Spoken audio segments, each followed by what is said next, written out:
Good morning everyone, I hope you're all doing as well as you possibly can be at the moment. Welcome to today's worked exam answer video where, as per a request I received last week, I'm having a look at a KP question so that I can talk through how to work out mole fractions.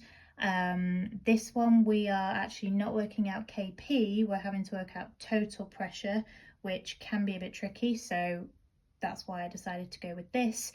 We've also got an interesting wordy question, and then part D is very interesting indeed. So lots of reasons why I chose this one. And again, I'll be working on some lined paper underneath. So straight into it, we have got sulfur trioxide decomposing on heating to form an equilibrium mixture containing sulfur dioxide and oxygen. A sample of sulfur trioxide was heated and allowed to reach equilibrium at a given temperature. The equilibrium mixture contains 6.08 grams of sulfur dioxide, and we have to calculate the mass of oxygen in the equilibrium mixture. So we don't need to draw out a whole ice table as such for this, like we did in the previous video for KC.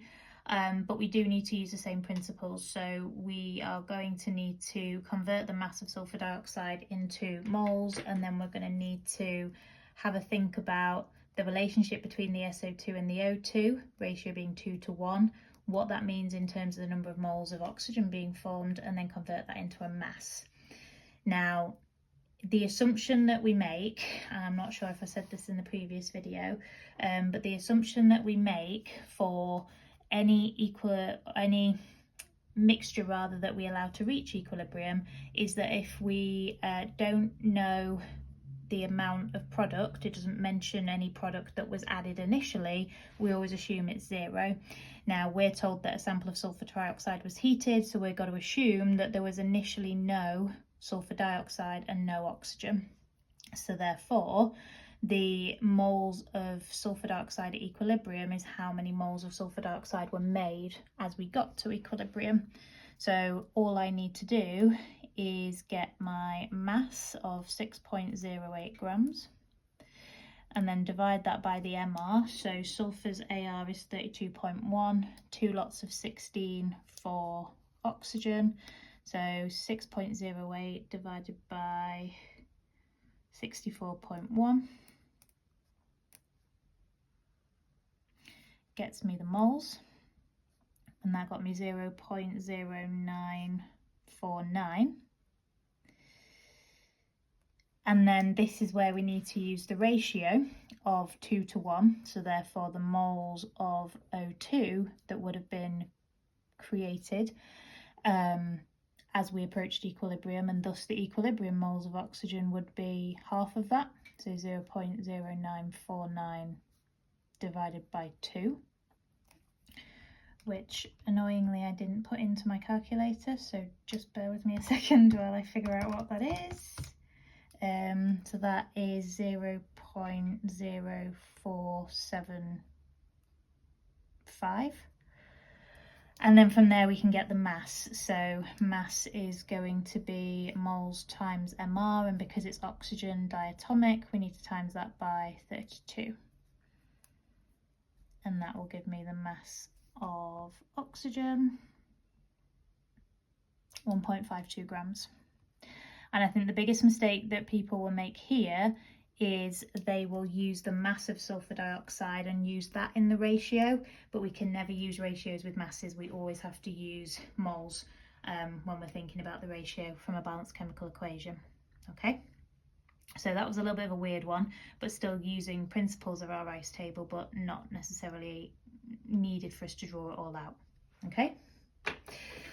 In part B, we've now got a completely different mass of sulfur trioxide, and they do this usually.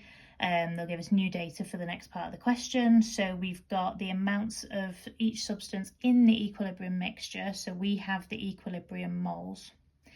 We also have a value for Kp, and we are asked to calculate the mole fraction, give the expression for the equilibrium constant Kp, and calculate the total pressure in pascals of the equilibrium mixture. So in terms of how we normally calculate Kp, we would need to sub in partial pressures. and partial pressures are worked out from the mole fractions times by the total pressure. We don't know the total pressure, so we're going to need to use algebra and use the mole fraction, which we can get from here. Mole fraction times, I'll call it P for pressure, sub that in, and then the P's will cancel down, so we can work out what essentially 1P is, which will be our total pressure.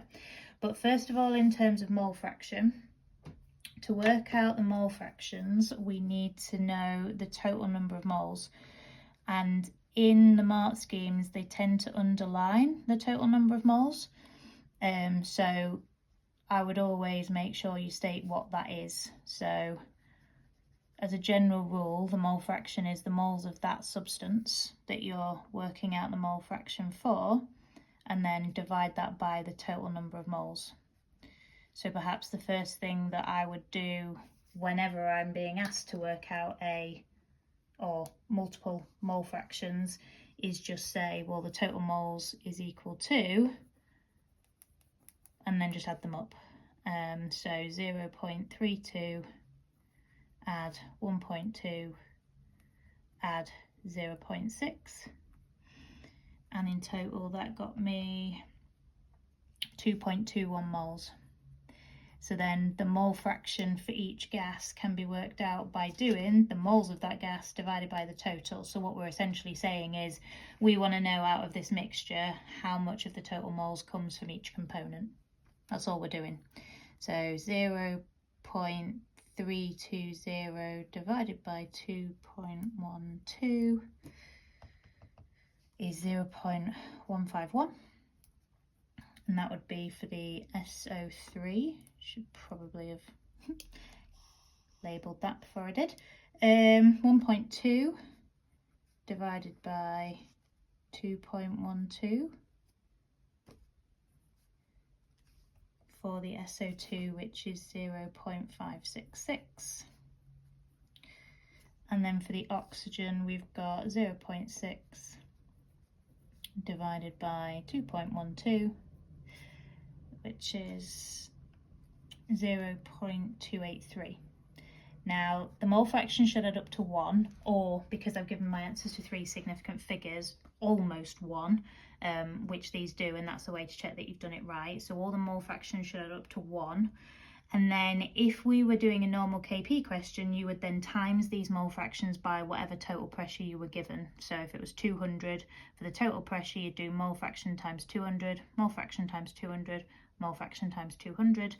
And again, that's kind of just showing out of all the pressure that these gases are creating, how much pressure does this gas exert, how much does this one exert, and how much does this one exert, which is linked to how much of each of these 3 things we have in the total mixture. Now, we can't do that because we don't have the total pressure. Now, before I start rearranging my KP expression, I better write one. So the KP expression should not have rounded brackets because rounded brackets are for concentration.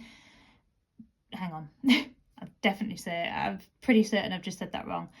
KP should have rounded brackets, not square brackets. Square brackets denote concentration, square brackets are for KC, rounded brackets for KP.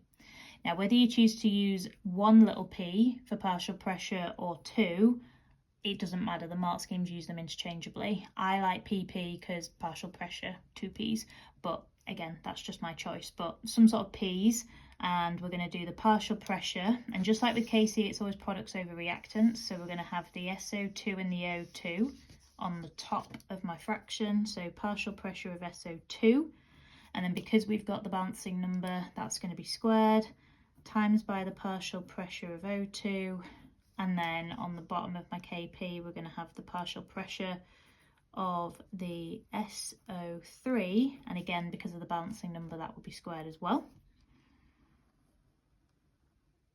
And then we know what KP is. So KP is 7.62 times 10 to the 5 pascals at 1050 Kelvin. And we can't use partial pressures, but what we can do is say that it's going to be 0.566 times whatever the total pressure would be. Here comes your algebra. P squared times by the partial pressure of oxygen, 0.283 times P. And then on the bottom, we would have 0.151 for the mole fraction of SO3 times P squared. Now, I appreciate if you don't do maths, you're probably thinking this is really, really horrible. Try and stick with me, because all we're going to do now is we're going to do the numbers squared where appropriate. So 0.566 squared times 0.283 divided by 0.151 squared to get the numerical part, and then we'll have P squared times P divided by P squared. So the P squareds will cancel to give us a certain number of P. So I get the number part of that to be 3.93. And then, like I say, because the P's cancel, P squared disappear, leaving us with P, what we can say is that 7.62 times 10 to the 5 is equal to 3.93 P. So I'll just make a little note here that because we're doing total pressure squared times total pressure divided by total pressure squared, that they cancel, so just leaving us with P on the top. And then to get P, which is our total pressure, I need to do 7.62 times 10 to the 5 times 3.93, and that gives us a total pressure of 193,694.8047. Significant figures, we've got 3 in the question, which would mean I'd have to give it as 194,000. It wants it in pascals. Again, those units of measure don't matter for kp. If it's in pascals, leave it in pascals, etc, etc. So yeah, I'm going to go for 694.8. But then I'm going to choose to give my actual answer to 3 significant figures, because in the question 3 sig fig, 3 sig fig, 3 sig fig, 3 sig fig. Okay, so that will become 194,000 pascals. So if you don't know total pressure, stick some algebra in, and then in this particular ratio of products and reactants, so 3 moles of products, 2 moles of reactants, we can cancel the P's as I showed over here. And then total pressure should come out in pascals, because yeah, has to be a unit of pressure, which again makes sense because the pascals and the pascals for these units would cancel. Perfect. Okay. Having a think about part C. So for this reaction at 1050 Kelvin, as we know, because we've just used it, the Kp value is 7.62 times 10 to the 5, whereas at 500 Kelvin, the value for the equilibrium constant Kp is only 3.94 times 10 to the 4 pascals. And we have to explain how this information can be used to deduce that the forward reaction is endothermic. So first of all, the only thing that affects the value of Kp is temperature. Same for Kc. If it says what's the effect of changing pressure on Kp, nothing. Concentration on Kc, nothing. The only thing that affects those values is temperature. As we can see here, we have more than halved the temperature and Kp has massively changed. Now we need to have a think about how the temperature's changed and whether Kp's got bigger or smaller, and have a think about what that means for our Kp expression if we've got more products or more reactants based on which way the position of equilibrium shifts, what that's going to do to the magnitude of my Kp. So as we decrease the temperature,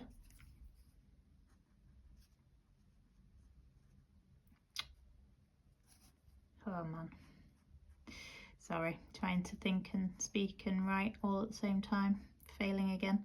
So as we decrease the temperature, we 3.94 times 10 to the 4, 7.62 times 10 to the 5. So this value is smaller. So as we decrease temperature, we decrease Kp. Now if Kp is worked out by having partial pressures of products divided by the reactants, the way that we're going to decrease Kp is to decrease the amount of products on the top and increase the amount of reactants on the bottom. And I like to have that as a visual because I can now see, well, if I'm decreasing products and increasing reactants, the only way I can do that is if the equilibrium is shifting to the left. That will make more of my reactants and use up my products. Okay. Now, if the backwards reaction is being favoured and we have lowered the temperature, this is where we can think about what decrease in the temperature favours when it comes to opposing the change or opposing that decrease in temperature. So when we decrease the temperature, it is always the endothermic reaction that is favoured. Hang on. No. I'm going to blame my tired brain. I'm very sorry, everyone. When we decrease the temperature, it is, of course, the exothermic reaction that is favoured. And that's where my brain did kick in, because if we make the system colder, it's going to want to release heat to warm everything back up again. So decreasing the temperature, the exothermic reaction is favoured, which is the backwards reaction. Therefore, the endo reaction has to be forwards, because one will always be one way and then the other way will be the other. So that's not how I'm going to word my answer, but that's the thought process I have to go through. So as I've decreased the temperature, we've decreased the value of Kp. If Kp is getting smaller, I have to have less products and more reactants, and I like to write it in the sense of the fraction like that. Just that helps me. So in order to get more reactants and use up my products, I need to favour the backwards reaction, so the equilibrium goes to the left. Decrease in temperature always favours the exothermic reaction, so that has to be the backwards one. Therefore, the forwards reaction has to be endothermic. And that's my thought process. Now, how I'm actually going to write that out, I need to make sure I'm referencing equilibrium. So explain how this information can be used to deduce that the forward reaction is endothermic. So a decrease in temperature sees Kp get smaller. Therefore, the decrease in temperature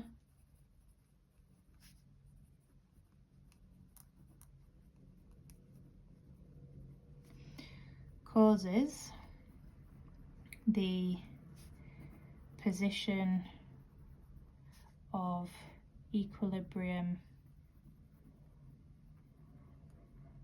to shift to the left.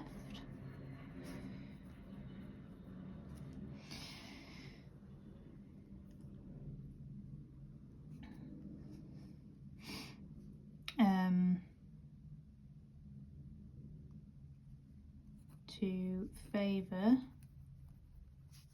the backwards exothermic reaction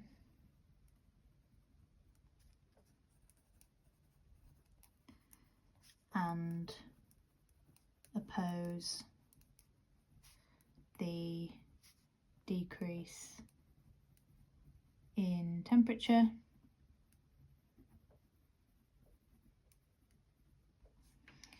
the forwards reaction is thus endothermic. Now, I could have chose to analyse the data the opposite way round. I could have said, oh, well, from 500 to 1050 we're increasing the temperature and the value for Kp gets bigger if I'm increasing the temperature and we're increasing Kp, that has to favour the formation of more product. So increased temperature favouring forward reaction, the forward reaction has to be endothermic because an increase in temperature favours the endothermic reaction, which is possibly easier than the way that I chose to look at it. I only did what I did because the higher temperature was on top and the lower temperature was underneath, but it actually possibly would have made more sense to do it the other way around. So you get the same answer, really doesn't matter which way you want to do it. But yeah, when you come to answering and writing your answer rather, we need to be thinking about all those things we think about for equilibrium questions in terms of which way the position of equilibrium is shifting, why, what's being opposed, all of that stuff. Okay. Now part D is interesting. So we're doing the reaction at 500 Kelvin and we have Kp for the reaction at 500 Kelvin. That's our 3.94 times 10 to the 4. But we've got a slightly different equation. It's all the same species, but we have changed the balancing. So we don't have 2 lots of SO3 and 2 lots of SO2 and 1 lot of O2. We've got 1, 1 and half. Now we are not allowed to work out the value of K. Well, we have the value of Kp rather. No, we don't. We have the value of Kp for this reaction at 500 Kelvin, and we have to use that to get the value for Kp here. We can't use mole fractions, we can't use the partial pressures and do it that way. The only thing we know is for a very similar reaction at the same temperature, what the Kp value is. Now what I would recommend doing here is writing out what the Kp expression would look like for this slightly differently balanced version of the equation. So we're going to have partial pressure of SO2 with no power times the partial pressure of O2 to the power of a half divided by the partial pressure of SO3, and these two were previously both squared and the oxygen was to the power of 1, whereas now the oxygen's to the power of a half. So the squareds here will cancel to give us what we've got here, but the difference is we have partial pressure of O2 versus partial pressure of O2 to the power of a half. Now, if we've got anything to the power of a half, that means we're going to square root. So whatever this is to the power of a half, we're going to have to square root the value for Kp. So that's what they're going to be looking for you to do. And it's only 2 marks, so there isn't a right lot that you can be expected to do here. So we're going to do the square root of the Kp value for the other reaction. So we're going to do the square root of 3.94 times 10 to the 4,